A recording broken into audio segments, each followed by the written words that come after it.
Okay, now that you've put your pictures together that you want to do a voiceover recording for, now we're going to go into the details of how do you record a voiceover for your finished piece.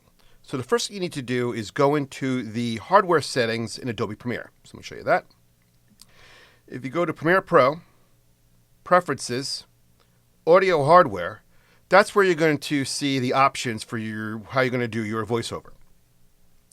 Your default input, you want to make it sure it's Logitech USB headset. It might give you a warning. That's okay. Just click through it. And then your default output, you also want to be your Logitech USB headset. So just click on those. Click yes. And you should see both Logitech USB headset for both the input and the output. Now go ahead and click OK. Now, when you're going to do your voiceover, you want to make sure you're going to be putting on your headset, which looks like this. You're going to try to choose an available track of audio. Your audio 1 probably already has some sound on it. You probably want to go to your track 2. If you right-click on it, and you could see your voiceover recorder settings, you can make sure that this is turned on, your headset's there. You could actually even name your audio track to be something, let's call this a voice over for B-roll story. Okay. And this pre-roll and post-roll, you can just check those off if you don't want them. The pre-roll means it gives you kind of like a head start, but you could just go ahead and just click that off and start talking when you're ready. Okay, we'll close that. And when you're ready to go, you could see if you just put your mouse over the microphone, the voiceover tool illuminates. So what I've done is I've wrote a little script. What I'm going to do, probably a good thing for you to do as well, so you know when you're going to record, your voice will match picture, fairly closely. So let's go ahead and see that happens. I'm going to put this on. Sometimes it may sound, you might hear yourself in your headset. People sometimes don't like that. So what I do is I just mute the sound all the way down. So I don't have to hear myself speak. I'll just bring it up later on. Then when it's time to go, I'll hit the record button and then start talking. And as I start talking, you'll notice that the playhead will then play through your project. So make sure the playhead is at the beginning. Hit the voiceover record, and then we go. Oyster Bay hosted its annual Oyster Festival this past Saturday. There are plenty of rides to go on. Fun and interesting exhibits to explore, both expected and unexpected. Also, vendors doing face painting for their kids. And of course, lots and lots of oysters. Stop recording. Now I can go back to the beginning, and I can play it back and see what it sounds like. Oyster Bay hosted its annual Oyster Festival this past Saturday. There are plenty of rides to go on. Fun and interesting exhibits to explore, both expected and unexpected. Vendors doing face painting for the kids.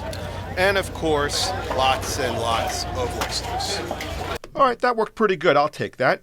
So I see I have a little bit of extra audio there at the end. I'll just take this, grab onto the end and kind of trim it to the end there. All sounds pretty good. So what you also want to do before you save or export is you want to do what's called like a little bit of an audio mix. Let me take this off for a second quickly. So the audio mix is how you can kind of balance between what sounds you want to hear more prominently and what you just kind of want to hear a little bit in the background. So if I go up to here, these are different kinds of ways you could view your editing dashboard. I'm going to go ahead and choose the audio one, so more of the settings for audio are set. I'll go ahead and play this back a little bit. You can see my audio 2, which is my voiceover, is pretty strong. My audio 1 is my sounds. That's like ambient sound. So what I might do is I'll play it back a little bit. I see that I'm pretty strong here, but that's a little bit loud there. You see how it kind of gets to -4, that volume? I'll play it back real quickly. You can see that better. That should be kind of maybe around -20 or so. So what you could do is you go through each clip, and you can go ahead, see where it says essential sound. You could say, you know what, that's going to be an ambient sound for that track. I'm going to make the clip volume be, maybe I'll bring that down about 20 decibels or so. because I want to be able to hear the background sound, but I don't want it to be dominant and go over my voiceover. So if I play that back a little bit, I could see, yeah, it gives me a little bit of sound. That's pretty good. So I'll do it again. Again, essential sound, ambience, level, bring it down to about, 20 or so, depending upon how loud something is. Play a little bit. Yeah, it's giving me a pretty good level there. I'll do the same thing for this.